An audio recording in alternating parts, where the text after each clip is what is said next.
about that, Johnny? We both have a corner wall situation going on here. Perfect. We're in the corner. We're matching. We're so Totally. symmetrical. Well, I'm good. Thank you for doing this. My me. pleasure. So okay, who are so you, Johnny? Who are you? Who am I? My name is Maegan Hodge, and I am an acupuncturist and Chinese medicine practitioner in Richmond, Virginia. I have a master's in science and Oriental medicine. I spent 5 years doing a master's program in Portland, Oregon at what is now called the National University of Natural Medicine. And I was there from 2006 to 2011. And I have been in Richmond, Virginia, practicing and treating patients ever since. I'm like a fangirl for Chinese medicine. I just believe like there's no greater gift on the planet than Chinese medicine, because it has healed me. It's healed my lungs. It's healed my anemia. Like just emotionally, it's supported me and helped me. So I'm one of those crazy people that gets acupuncture like every week or every other week if I have to wait. I have a lot of structural issues with my jaw. You know, anytime someone works on my jaw, they're like, oh, your jaw is broken, or like the dentists freak out because I get locked up and everything. And I'm like, as long as I do my Chinese medicine and I preserve what I have, my movement and my bone, I'm like, okay.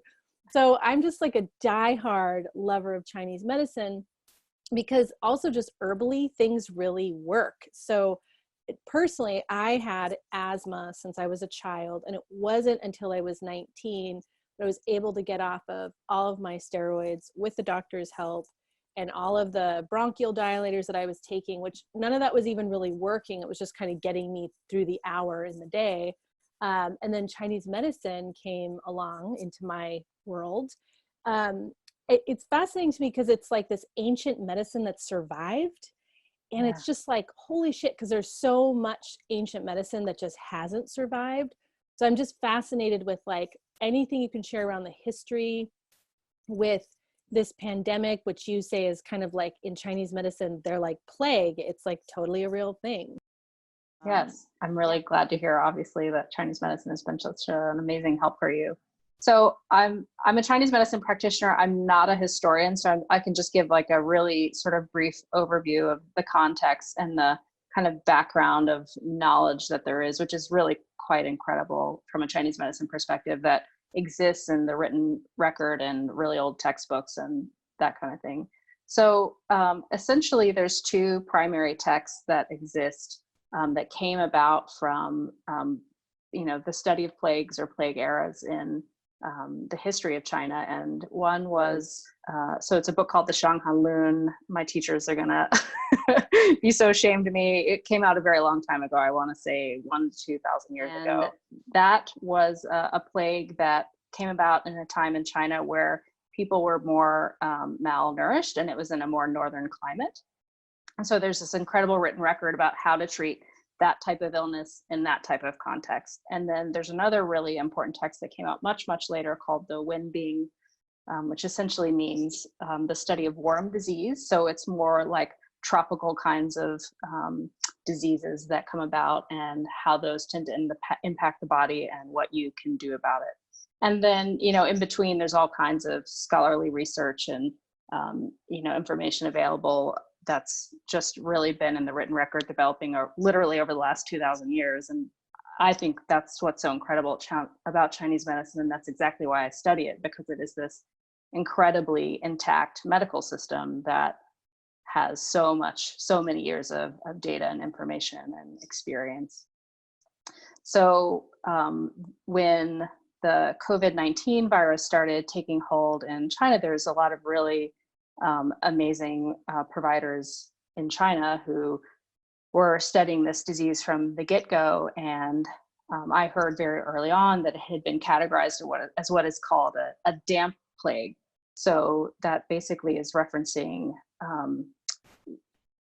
there's this kind of dualistic thinking, the environment from which a virus is springing, but also the environment in which the virus is able to most exploit in the human body. We don't really see things inside and outside the body as being really separate. There's a connection there.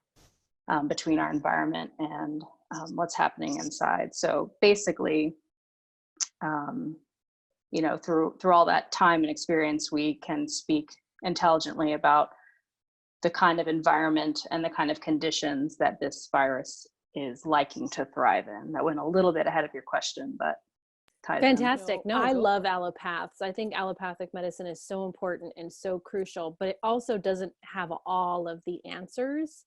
And so what I appreciate about this ancient medicine is it looks at nature and balancing. There's like no absolute, it's everything supporting everything else. And so when you're talking about damp, I'm just going to share my personal perspective on that, and then you can be more profesh about it. But for me, I am a Mediterranean body. I love the sunshine. I love, if I'm going to be near the water, it has to be warmer for me. I love the high desert. These are places my body does incredible in.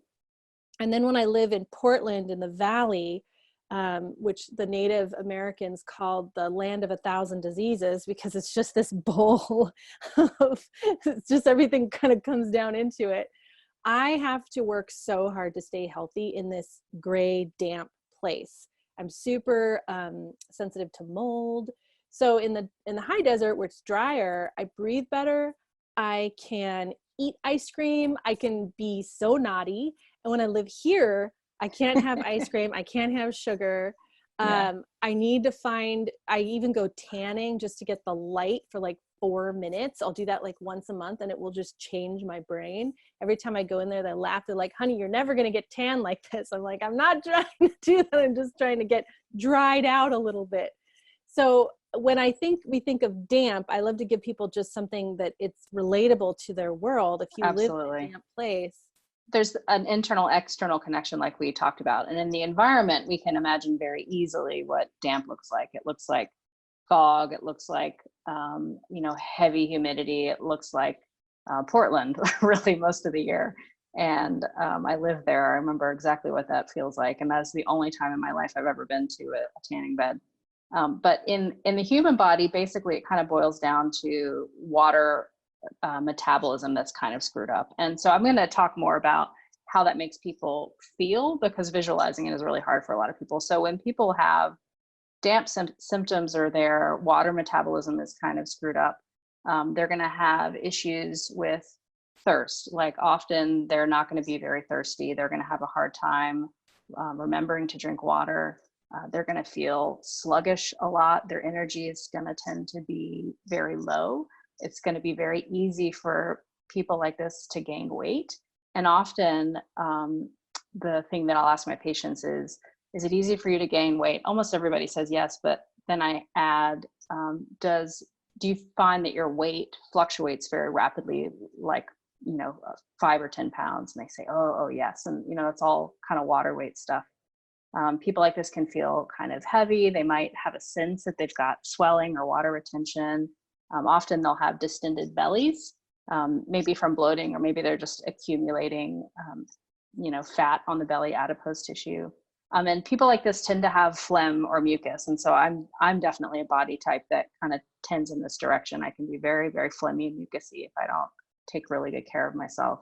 And Chinese medicine practitioners almost always like to look at patients' tongues. So if you go and look in the mirror and look at your tongue might look really fat or swollen if you have some of these issues compared to some other types of, folks you might know, or it might have a really thick coating on the tongue. And so if you have, if me describing those symptoms sounds like you, there's a really good chance that there's something with the waterways kind of screwed up in your body. And I can talk in a little while about what you can do about that. But, basically this is if this sounds like you, there's never been a better time in your life to start working on your health and start working to improve some of these kind of constitutional tendencies that you have, because it could literally, I don't mean to sound scary, but it could literally mean the difference between life and death if you were to get sick. Yeah. And so basically you're like, don't eat ice cream when you have, so just tell us a little bit. We know you're not our doctor, but just lifestyle wise, what do you recommend for people who have this kind of? First, I want to help you think about how your body works as a whole to regulate fluid pathways in the body. And basically, if you think about how we're moving fluid in the body, you want to think about your sweat and your poop and your pee. So if you suspect that you have any dysregulations there, if you're not having, I'm going to get a little medical for a moment, I apologize. If you're not having regular, daily, easy to pass, formed bowel movements, this can be a little bit of an indication that some of your water metabolism issues might be rooted in your digestive tract. And that would be an area to focus on. So I'm talking about this stuff so that the list that I give you after this isn't totally overwhelming. Feel that anything is dysregulated with your urine, like maybe you're prone to getting urinary tract infections, or you feel like you don't pee very much compared to people that you know, or in contrast, you're urinating all the time. That would give you an indication that working on the urogenital system, your kidneys and your bladder basically would be a great place for you to focus. I know lots of patients in this climate. So I'm in Richmond, Virginia. I'm in the South. It's very hot. It's very humid here. And a lot of us have really dysregulated sweat patterns.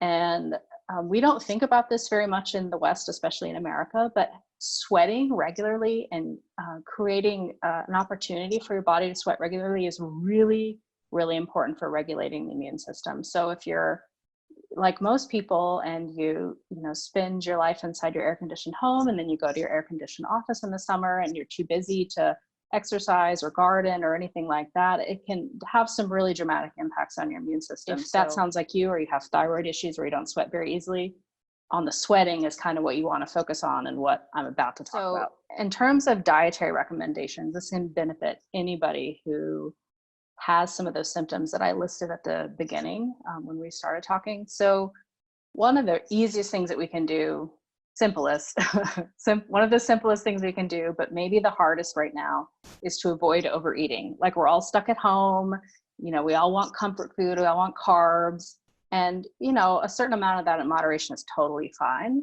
but you want to be really careful to not eat to the point that you're feeling super full at all of your meals. And I don't want to stop your flow, but no. As a person who has overeaten and in the last 5 years been able to get a handle on it, I just try to be more conscious when I get towards the end of my meal. And I don't know what you do for yourself, but I notice that I kind of turn my feeling off, and then I'm like, oh my God, I'm full. So when my plate's like half of what it was that I put down for myself, I just take a minute to check in, and then I'm like, I don't have to finish all this on this plate. I could put it to the side for the next time I'm hungry and come back to, which is all the scarcity stuff. So please continue. No, I mean, I've absolutely had that journey too. And it's a hard thing, but it just takes regular intention and focus, and just paying attention to how you feel really when you're eating, and not kind of stepping past that point. So I'm really glad you took a second to add that in. And then another really kind of simple thing you can do in principle, but is a little hard for Americans to wrap their head around, is that right now is not really a time to be eating a lot of cold foods or raw foods. So things that are thermally cold, like ice cream, like you mentioned, and it's not a great time to be eating lots of raw fruits and vegetables, which sounds crazy because Americans love salads and they think they're so healthy. Everything in moderation, of course, but that's a good thing to kind of take off your list to be having. Like, you don't want to have salads like every day necessarily. Maybe once or twice a week is okay. Also, same with smoothies. You could add something warm to it too. Yeah, you absolutely. could also like add an egg to it, like figure out some ways to add something to it that, so I'm with you on that. And then, sorry, you were saying the next thing. Oh no, some things to avoid. Oh, smoothies, right? Yeah. People smoothies are really into smoothies. Yeah. And so, like, can they wait until summertime for that? Like, when can we eat those things in moderation? I mean, if you're like I said, if you're pooping and peeing and sweating regularly, and you don't have any of those symptoms that I listed before, it's not really a concern. Everything in moderation is going to be fine. But right now, a lot of people are the only reason I'm really talking about this right now is that a lot of people are trying to do things proactively that can help prevent them from getting sick. So the first things I'm going to talk about are a few things on the no-ish list. I'm a believer in enjoying your life and not being too strict or severe about any of these things that I'm recommending. So, I hope no one walks away from this being like, oh my God, I can never eat a salad again. I can never have a smoothie again. It's not about that. Totally. So Yes. when you're not feeling the dampness, I mean, you basically took us through signs of like internal dampness, and you've got a lot of this damp going on. These are things you want to stay away from. So when we're not having those symptoms and it warms up, adding those into the diet occasionally is like thumbs up from acupuncturists. I mean, thumbs up is maybe a strong word medically, but from the perspective of being able, it's fine. It's fine. Yeah.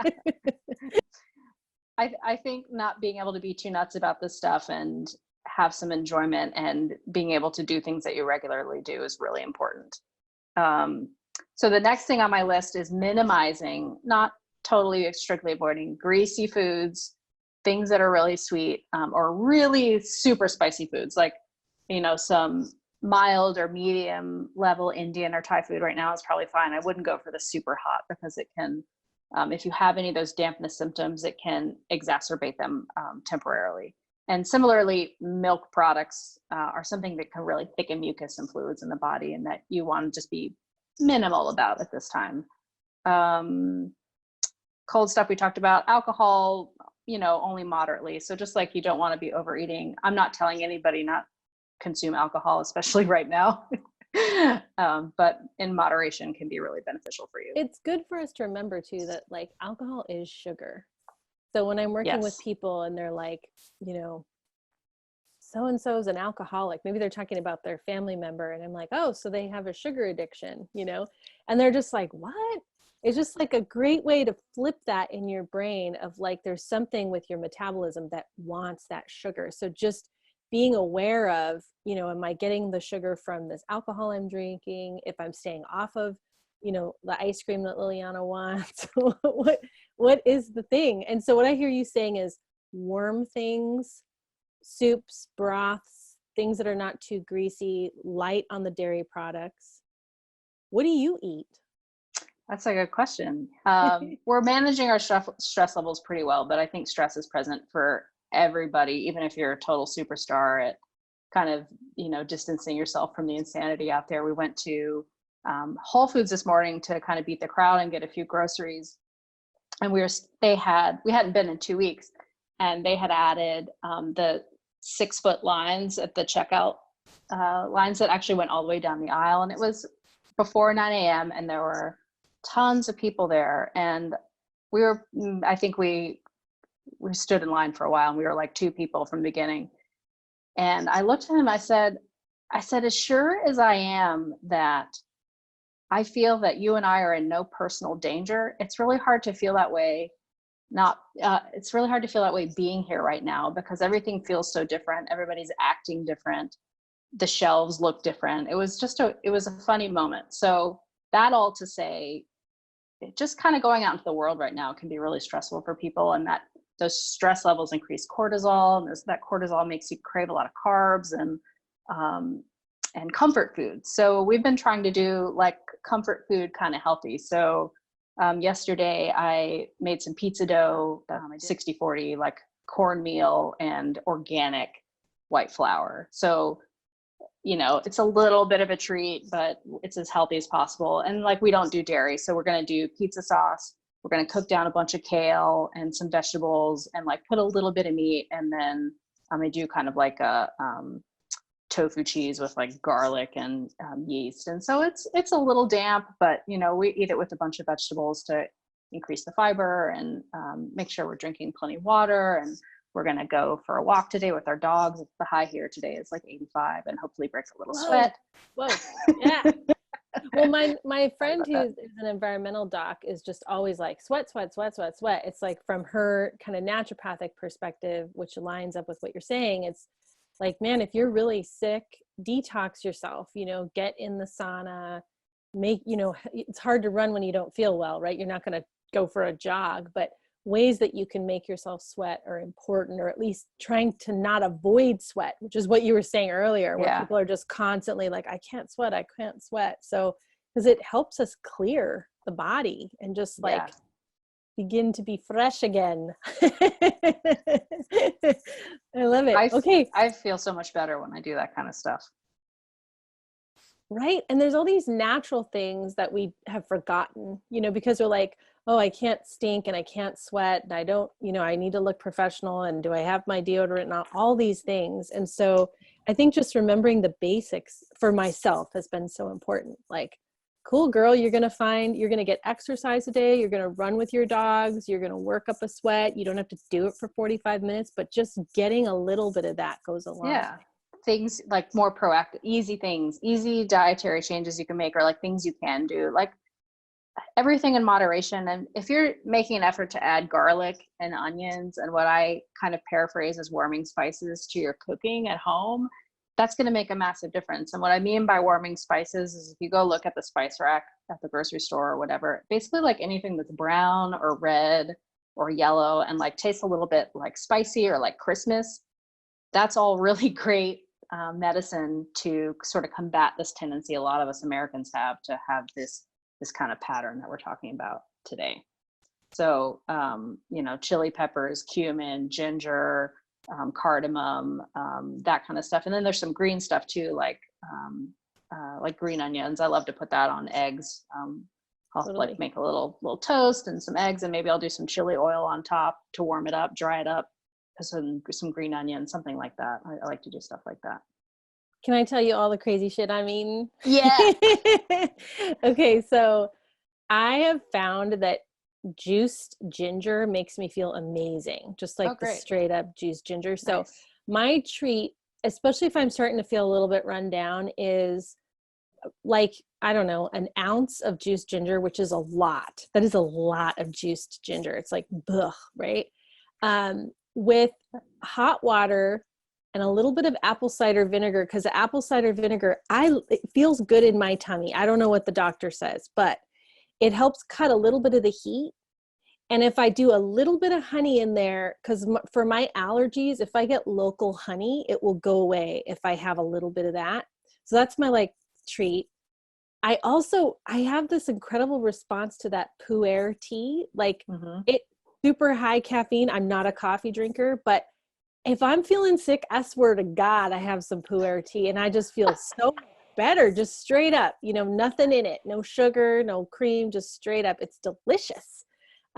Yesterday I made a like kind of my version of like a faux. It was like lemongrass and ginger, like chicken stock with some ramen noodles and some chicken breast and these delicious spring onions, you know, the ones that are like big and leafy and just delicious, and lots of ginger in there. And then other naughty things I've made is a marionberry and peach pie, also with ginger and cinnamon. So good. What else? There's something else. Today we had just bacon and eggs too, because we've got our little chickens out back. And just then I put no salt on the egg because I have a salt problem. I go crazy with my salt. Me too. I remember the first time I had acupuncture and they were like, tell us about, you know, everything. And I was like, oh, I have this like terrible obsession with salt. Like I have people who will like for my birthday gift me salt, you know, some sort of European salt. And they were like, oh, you're trying to cleanse your kidneys. And all I thought is like, I love these people. I'm not going to have any other doctor. I'm sure they weren't like really rewarding me for that, but just the idea that they had any philosophy other than that's terrible, don't do that.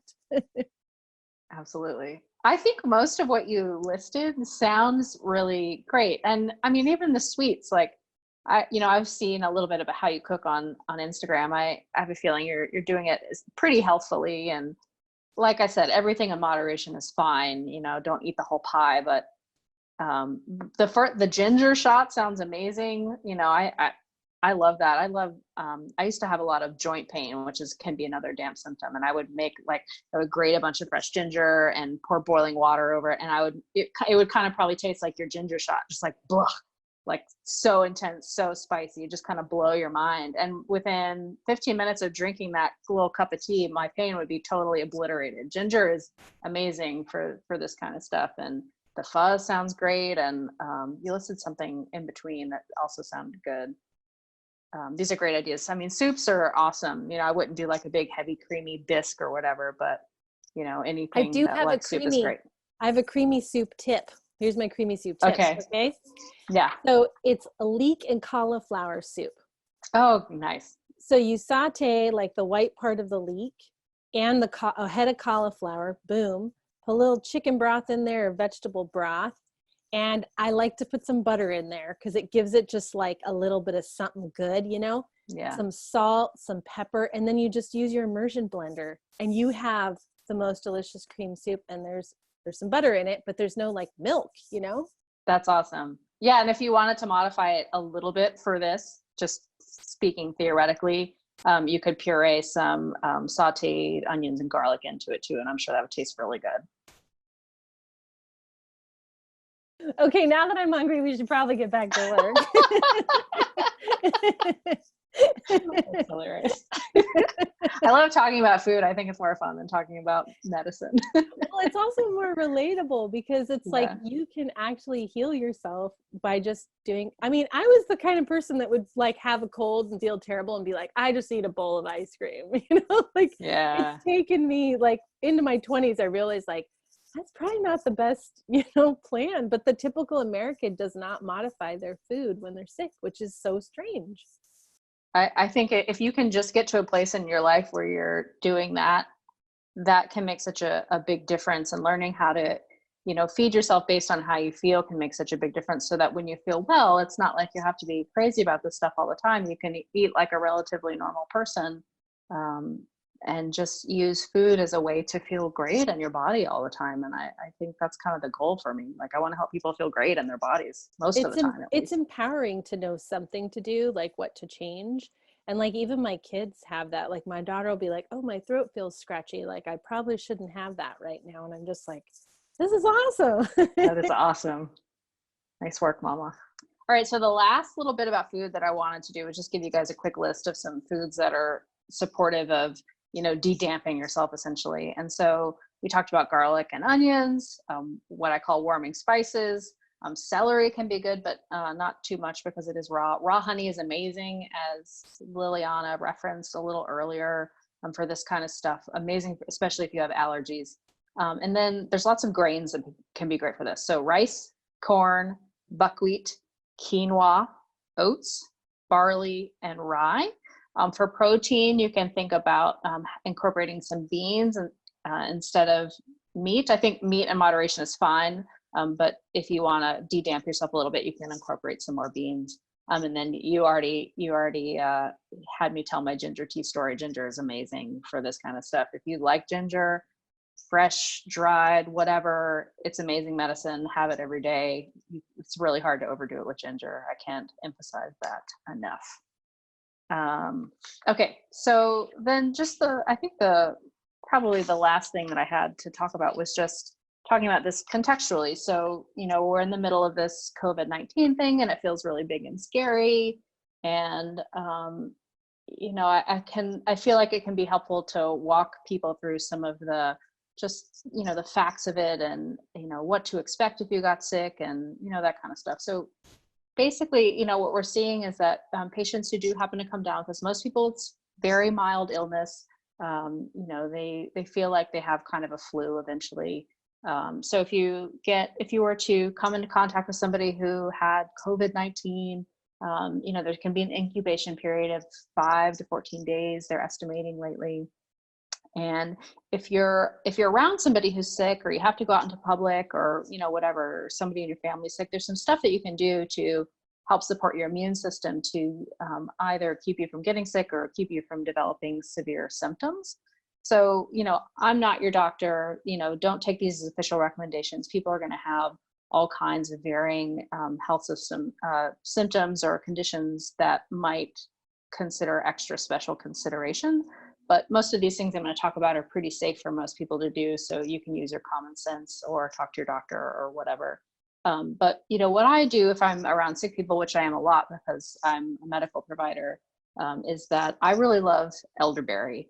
There's been some controversial information about using elderberry with this particular virus and because of how it acts.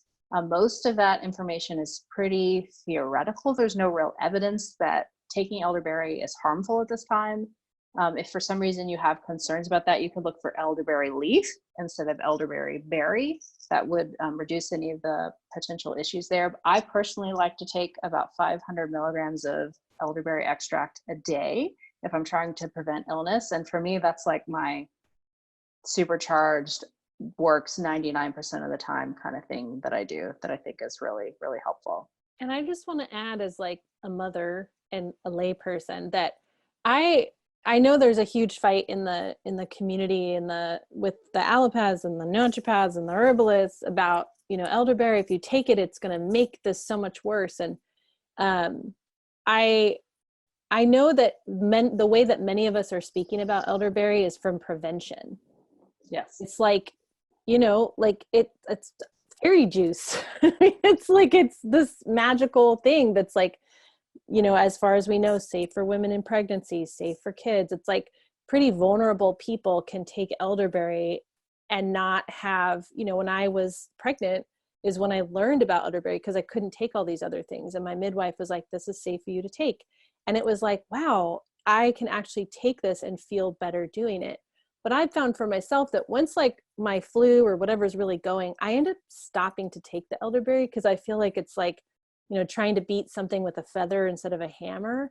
And so I don't even know a lot of people that just would go crazy with the elderberry if they were super sick. They tend to move to something else. So I just wanted to say that out loud. I think that's a really great point, and it sort of delineates a common sense way to navigate this caution that a lot of providers have, that is truly at this moment more theoretical than factual. There's not really any evidence that I've seen anybody been able to document that indicates that elderberry is dangerous in this situation. So the best way to use it, just to use an abundance of caution, is to use it preventatively. And if you were to get actually sick, just knock it off and you should be fine. There's been similar kind of theoretical stuff with Advil versus Tylenol, and it's theoretical, could cause an issue. There's no real evidence, but doesn't hurt to follow the recommendation. In our sort of like allopathic American way of dealing with fever too, is just to sort of like eliminate the fever, destroy the fever. Fever's bad. And in a lot of holistic mindset, it's actually your body's immune response. So you want to have a fever within reason, right? I mean, I've been a mama who my son would get super high fever, so I would have to really monitor that. I couldn't just go, oh, it's fine, it's a fever. But still, like, I think immune wise, if we're just destroying our fever instead of letting our body, and that's what I think of when I think about the drugs that people are trying to take to sort of prevent something. It's just like, I don't know, how do you guys see fever in Chinese medicine? No, I mean, very much the same. There's not really much of a concept of fever suppression unless the fever gets really high in Chinese medicine. So I'm a big believer in that. I think fevers can be wonderfully healthy. And I've even seen some evidence, I'm not sure how solid it is, that having fevers periodically can help your immune system to kill off cancer cells that are growing in the body. I've heard it stated that at any time in a person's life, there can be several clumps, up to 10 or something, of cancerous or precancerous cells that your body will just sort of take on its own and kind of resolve on its own. But that I've read that fevers can theoretically be something that can sort of help with that process. So there can be lots of unintended benefits of having fevers. There can be some risks too, but I think for most people, letting yourself have the fever, as long as you can tolerate it and within reason and it's not too high, it can really help you in a lot of ways and help keep you from getting more sick. And what's kind of exciting is that I'm actually seeing that recommendation for this virus in more places than I would expect, in terms of what I'm reading online from, I don't know, for example, not necessarily like the World Health Organization or allopathic doctors, people who wouldn't normally be saying this kind of thing. Somehow that information got dispersed widely with this particular virus. I know. So just normal doctors are saying, yes, just let yourself have the fever. I'm like, yeah, you guys are getting something. This is great. Because everyone's so scared about the lung part of it, of like, oh my God, people can't breathe on their own and it happens so quickly. I'm not saying Chinese medicine is the end all be all or that it can cure this thing or anything, but I love how I have been treated by Chinese medicine with my lung condition, and also because I am asthmatic. So when I get sick, sometimes it can really affect my lungs quickly. And so I've had a lot of coaching from different acupuncturists over the years. And one of the things that is awesome for me as an asthmatic is that first time I had someone really address it, they said, oh, if you can't breathe, it's like rebellious lung qi. And I'm sure that's not, the statement for all of it, but the idea of rebellious lung qi just felt so right. It's like I'd gone 20 years with, oh, do you feel like you have an elephant on your chest? Do you have trouble breathing? All these medical terms. And it was like, yes, rebellious lung qi, because it felt like it was going in a direction I didn't want it to go. It's like my breath was going in the completely wrong direction. And so even just some of the concepts around your lung in Chinese medicine, I've been able to stop asthma attacks for myself, understanding, that like the bottom part of my lung gets pulled by the kidney. And so like the kidney and the lung, and I know it's lung and large intestine, but I was hoping you could chat just even a little bit about like the breath and lung and anything you want to add. Yeah, sure. A real like basic Chinese medicine primer is, we sort of divide the body up into three parts, and there's an organ in each of the three parts that's in charge of regulating the water pathways. And at the top, it's the lung. In the middle, it's what we call the spleen, but really refers to kind of a broad range of digestive function. And the bottom, it's the kidneys. And we can understand really easily from a Western medicine perspective how those organs all impact water metabolism in the body and phlegm and all that kind of stuff. But what seems to really happen with the coronavirus infection is it really lodges literally in the tissues in the lungs, and your body's immune system mounts a response that can create this sort of a pneumonia-like situation with a lot of fluid in the lungs. And obviously it's creating a lot of problems for folks. And so just to sort of bring things full circle, that's why we spent a lot of time at the beginning talking about what you could do to get these waterways regulated in your body, to get your fluid metabolism regulated, because the more work that you do ahead of getting sick, and again, not to sound scary, they're estimating that eventually 70-80% of the world's population is going to get this at some point. So the more of this kind of work that you do now to help make sure just things are moving well in your body, those things, in my opinion, can dramatically decrease the severity of this type of thing. So to me, I think the real work you can do is before you get sick, not necessarily, when you get sick. So if you were to get sick, in my practice, I feel comfortable in some of the earlier stages of the illness, helping people with Chinese herbs, which are, you can sort of think of as like really supercharged some of these dietary recommendations we're making. They'll have some of the same action in terms of helping thin mucus and help you keep coughing it up if you were to get sick. So I've helped asthmatics stop asthma attacks by teaching them what was called diaphragmatic breathing. So where you're doing exactly what you said, essentially, where you're learning to utilize that lower portion of the lungs and open up the lungs to kind of give yourself more space in your lungs to inhale air, which can be really helpful if you have pneumonia and you're unable to get in a good breath. If you're taking really shallow chest breaths, you're not leveraging all of that beautiful surface area in the lungs and the alveoli to get oxygen in. So I'm not going to teach everybody how to do diaphragmatic breathing right now, but you can literally just Google it and find YouTube videos that will teach you how to breathe with your diaphragm, so that you're not just breathing with your lungs up here with your chest, which actually can, by the way, be really hard on your neck and cause a lot of neck pain. But the diaphragm sits under the lungs, under the ribs, basically. And when you learn how to breathe properly, and if you've ever taken music lessons, for example, you already know how to do this, or played a wind instrument, you basically learn how to kind of extend the diaphragm down and let the lungs breathe downward. And that can help symptomatically, and it can help you preventatively, because if you're learning how to use more of your lung function, obviously that's going to help you if you get a respiratory illness.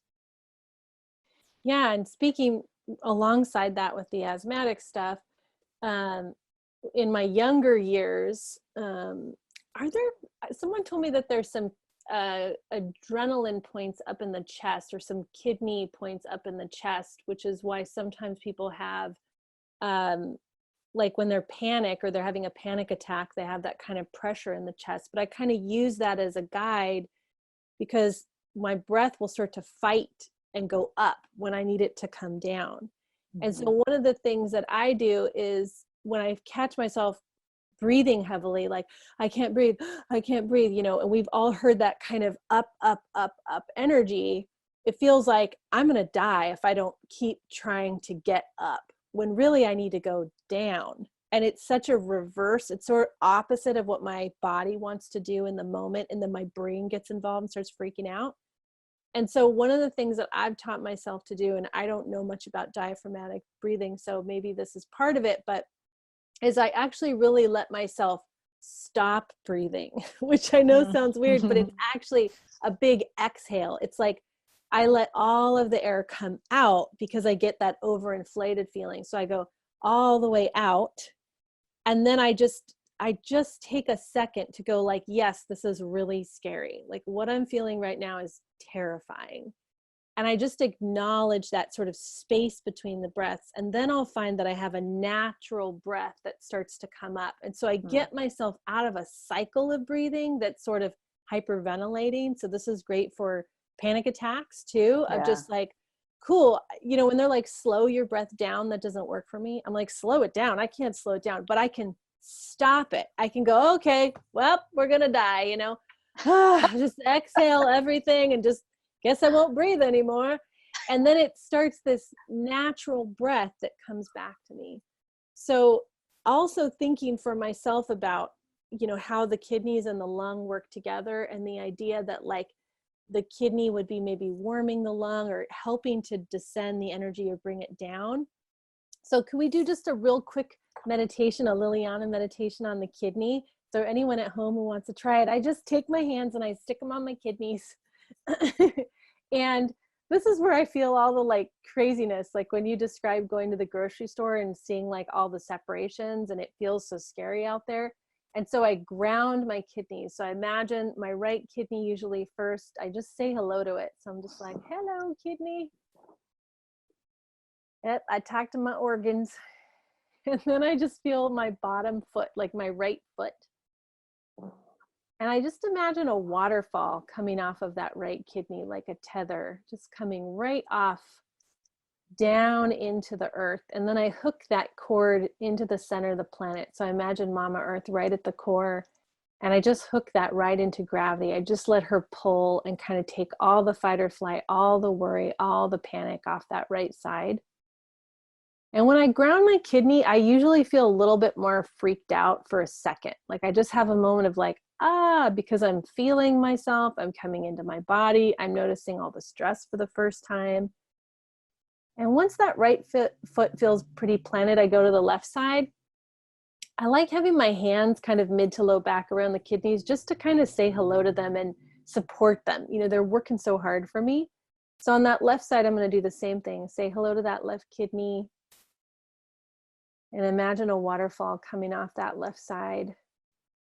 And I think about the bottom of my left foot and just anchor that left side right into gravity. I asked Mama Earth to sort of take that for me. Can you just kind of grab that string or that waterfall and just help me hook right into gravity? And when you're doing this, sometimes you notice a difference, like the left side's easier, the right side is easier. I think my right side is easier to ground. How about you? Same. Right? Uh-huh. My left is like, Lou, floating around. My left is like, no, I don't want to. Totally. Well, because you're like, I'm at work right now. Why would I ground this side? This is like laying in a bathtub. That's what the left side when it grounds. And so the other thing I do is I just kind of let the energy mix left side and the right side. I just think of the kidneys like, Lou, hello, like, hey, we work together. This is so cool. And then I'll take my hands around to my belly and just kind of say hello to my lower center. What you mentioned can be really great. There's a point on the bottom of the foot, basically right behind the ball of the foot in the dead center, that can be really great for just, you know, if you put a little pressure on it, or, you know, something warm on it, or warm stone, or, you know, something just to kind of give your mind an excuse to focus on that point. That can be a really incredibly grounding and relaxing area of the body to kind of help you with some of that stuff. And we all need that kind of stuff right now, because it's a little crazy out there. Something I kind of tend to do more things that are just a little bit more simple in a sense. So back to the breathing stuff that we were talking about, I'll teach my patients diaphragmatic breathing when they're laying on the table, because it's just like as soon as they start doing it, I watch their whole body shift and change and relax. And basically I'll have them put one hand on their chest and one hand on their belly just below their ribs. And I will show them, but basically the goal is that this part wants to stay pretty still when you're doing diaphragmatic breathing, and your belly should be rising. So your bottom hand should be rising and falling when you breathe. And it's really hard to coordinate at first if you're not used to doing it. But basically most of us breathe with these muscles. And so our chest is heaving up all the time when we're breathing.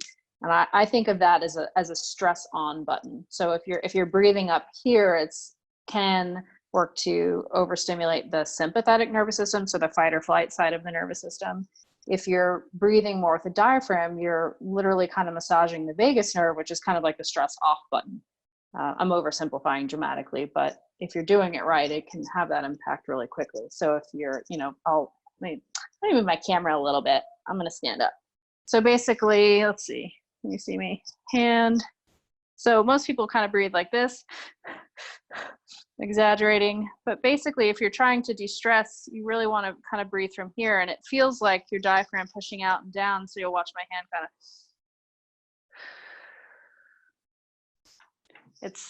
It's basically just a simple difference in the way your lungs are moving to breathe that can have that impact. So this is very similar to the kidney one thing. This is a de-stressor thing that you're talking about. Yeah. You're like, rub your feet, rub that little kidney one point on your feet, and breathe like Maegan's telling you, Dr. Maegan's telling you when you're laying down, because you said laying down is a good way to kind of, yeah. So you could be laying in bed tonight and just practice that. So I'm just trying to get the belly, the diaphragm to do more movement and keep the upper part more still. Is that my focus? Awesome. Yeah. And if you feel like you need a little more guidance on that, like I said, there's a million YouTube videos that can teach you how to isolate the stuff. And you don't want to ignore your back. Your diaphragm goes all the way to the back. So technically, if you put your hand on your belly and your back kind of right behind where your other hand is, you should feel your belly move out and your back move out a little bit too. Okay. Yeah. And if if something happens that just, skyrockets me with stress or whatever, and I'm just really feeling kind of panicked or anxious or whatever, if I want to supercharge it, I'll actually lay face down on a bed to create a little extra abdominal pressure and a little extra pressure on that vagus nerve, and do that style of breathing. And it within a minute, I feel totally different. It's really helpful.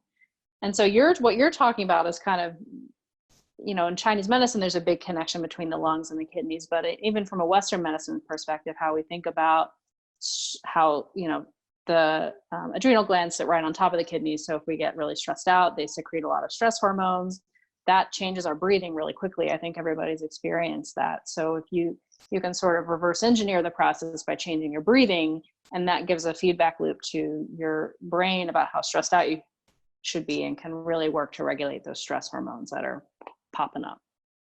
Which isn't going to work if you have pneumonia or you're in the ICU with COVID. No. And that's not what we're talking about. No. But just lung health, people at home who are stressed out, or even if you are sick and you've got a little bit of lung stuff going on and that's not what it is, but you're going, okay, I need to just not let the stress snowball my asthma. Yeah.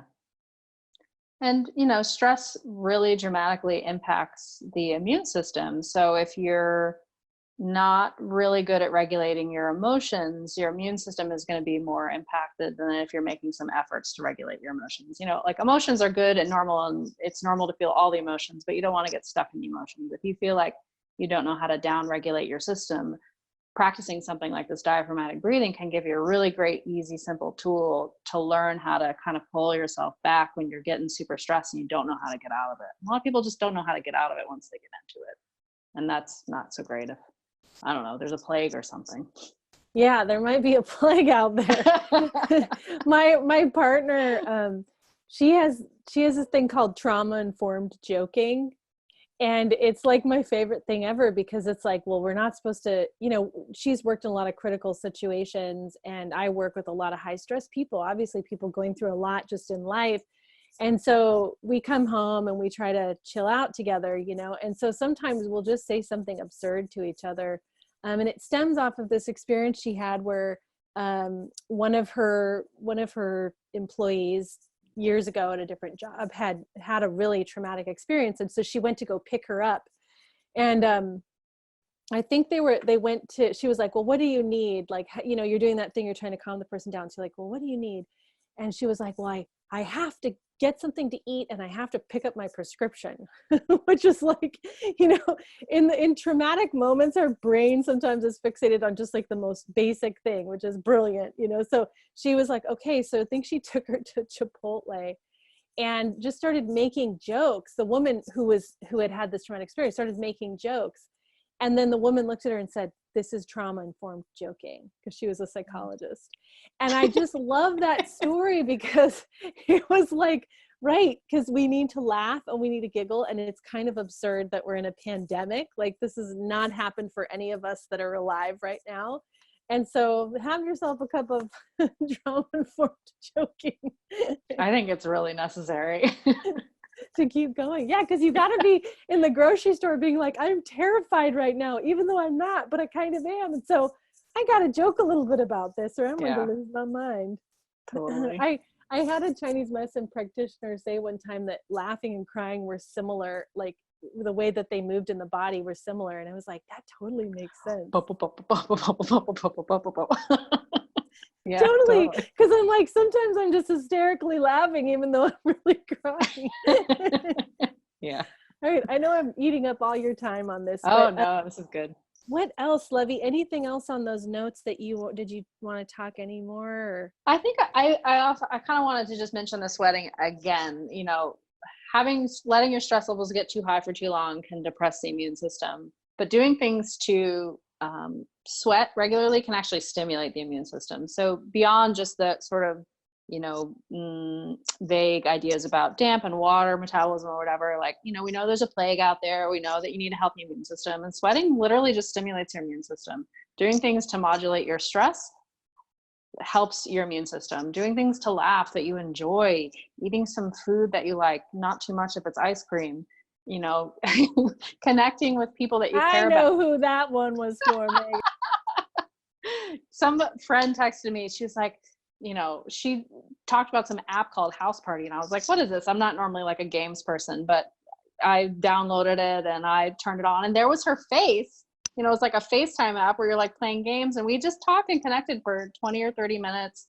And it just felt odd, but nice to see her and comforting, and all, all those nice things that you can do for yourself right now that, make you feel good are good for you. Don't forget that. Don't get too wound up by what's happening there. Try to, keep your distance or whatever, do all the things that they're recommending, but make sure that you're incorporating pleasure into your daily life, because that is good for your immune system. So I gave you a bunch of things you shouldn't do, but you should really focus on that in terms of what you should do. Make sure you have pleasure, make sure you have enjoyment. Don't feel like you can't experience joy just because there's, crazy stuff going on out there. That is such an important point. I remember when my mom died, and it was like shortly after my sister died, and we were just like, oh my God, you're in this depth of despair and sorrow. And then like, anytime you have a moment where you're laughing about something, you're kind of like, wait, I felt good for a moment, but I don't really feel good. I mean, there's just I think as humans, the multitasking of emotion is so layered. We have so many different feelings. So I think it's important that we consciously, as Dr. Maegan is saying, like, don't block that out of your mind. Welcome that when that comes, just like your little game. That's so cool. Yeah, it was like, just a silly little thing. Easy, but this was fun. I liked it. Yeah. I also wanted to say that for all the people out there that are at home and are stressed out about money, I feel like the stimulus package, and I'm being political here, was not fantastic. And so there's a lot of people that are stressed. And I just am sending everyone a hello right now, just around your financial situation and what's happening.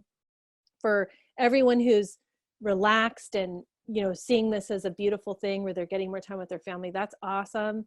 And also there are just as many people working 3 times as hard on the front lines. And so I just honor everyone is having their own experience, and it's okay. And we just need to accept where everyone's at, and we need to listen to each other too. So if you can, house party with somebody on the app or call and cry or whatever you need to do, reaching out is important right now. Yeah. And it's really okay to have really complicated emotions that to most people look really in conflict, but having these, like highs and lows or whatever, laughing when, things feel really sad is really a normal, good kind of human way to deal with things. So don't judge yourself if you have those kinds of moments where you feel more joy or happiness or lightness, whatever. Just go with it, enjoy it, and give yourself a break. And last night, my partner and I were talking, and we were having one of those difficult discussions where she was giving me feedback on something that was uncomfortable for me. I just like, ugh. And she was saying, like, there are these events that you've had in your life where you really, really struggle, like in a way I've never seen you struggle. And you're really spinning and spiraling. And it was really hard for me to hear that. She was like, I don't know what this is. I'm trying to understand the pattern. And I was getting super defensive. And then all of a sudden I realized, like, all of the things that she pointed out to were all, like, at their core about loss. And I was like, oh, that is my trigger, is like when I think I'm going to lose something, I get into this cycle, right? And right now, this is about loss. This is about feeling confused. This is about not knowing what's coming tomorrow. And so we are using our superhuman powers, harnessing all of our powers to try to get ourselves navigated through this kind of choppy terrain. And so I just so appreciate you coming on and sharing your wisdom and your experience. And you have a lot of confidence working with patients, and that comes from your experience. And I just really wanted to say that out loud because, Maegan's here and she's calm and she's like, these are the things you do. And it's not because she read it in a book somewhere. It's not because she, meditated and got it into her brain, although that's wonderful too, but it's because she's seen these things work, and she's seen certain things work and certain things not work with health, with staying healthy. And so I just feel honored that you would come on here and share your experience and your magic. Thank you so much. It was a real honor and a pleasure to take a few minutes talking to everybody. I will say that, oh gosh, I think he's a naturopath. I'm not even sure. I know he's a researcher. His name is Ben Lynch. He has a great Instagram account that I think a lot of people are wanting to, like, do supplements right now. And he has really sane, grounded approach to using supplements. I will just throw out there that if there's some other supplements that you wanted to consider to help support your immune system, some really basic, simple things that you can do, either incorporating with, increasing foods that are high in these in your diet, or taking actual supplements. In addition to the elderberry, you can consider things like vitamin C, vitamin D. In certain areas of the country, you can go outside just to get your vitamin D. You don't have to take it in pill form, and it's probably way better that way. Magnesium and zinc. There's a lot of evidence about zinc being helpful and supportive of the immune system. And if you want somebody that can give you really sane, grounded, research-based, I think safe approaches to taking these kinds of supplements, I really recommend Dr. Ben Lynch's Instagram account. I think he's really great at giving good advice about using this kind of stuff if you're not sure about it. So that was it. I love it. We'll take all the resources we can get. Okay, good. All right, Maegan, thank you so much for your time. This was awesome. Pleasure. It was great to see you. You too. And